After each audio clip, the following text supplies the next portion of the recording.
nouvelle vidéo qui est en fait l'avant-dernière donc de l'analyse financière du bilan. Donc on va apprendre ici à calculer l'indépendance financière d'une entreprise. Donc il faut savoir que l'analyse de fonds de roulement net global que nous avons vu dans la vidéo numéro 38 se fait notamment avec deux ratios de structure.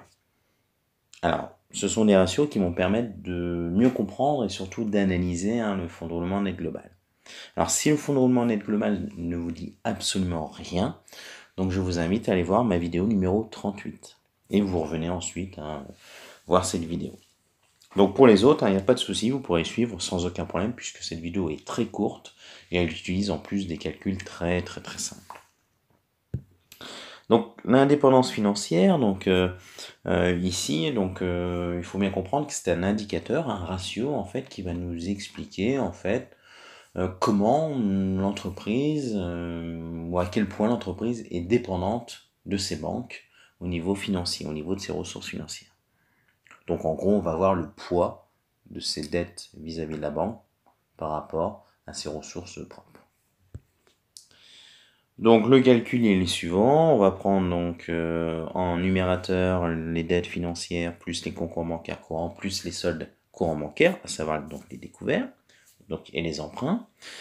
Et en dénominateur, nous allons mettre les ressources propres de l'entreprise, donc à savoir ses capitaux propres, ses amortissements et dépréciations ainsi que ses provisions. Donc si on fait un petit exemple chiffré, donc vous avez ici en jaune donc les dettes financières, c'est-à-dire les emprunts pour 8 000 euros, ainsi que les concours bancaires courants et les soldes créditeurs de banque pour 500 euros. Donc ces 8 500 euros, on va les diviser par donc, les ressources propres, à savoir donc les 35 000 euros des capitaux propres, les 1 000 euros d'amortissement et de dépréciation, ainsi que les 66 000 euros de provisions.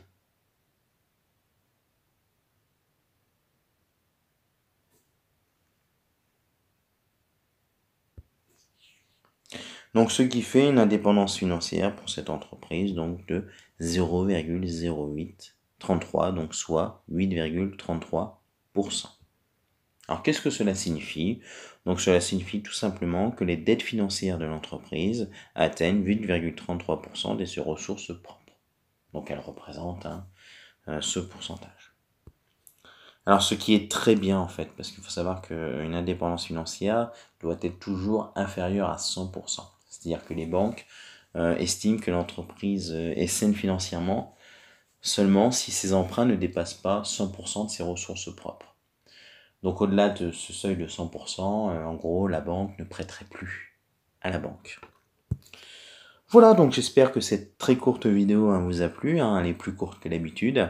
Donc n'hésitez pas à la liker, à la commenter, à la partager, à vous abonner à ma chaîne.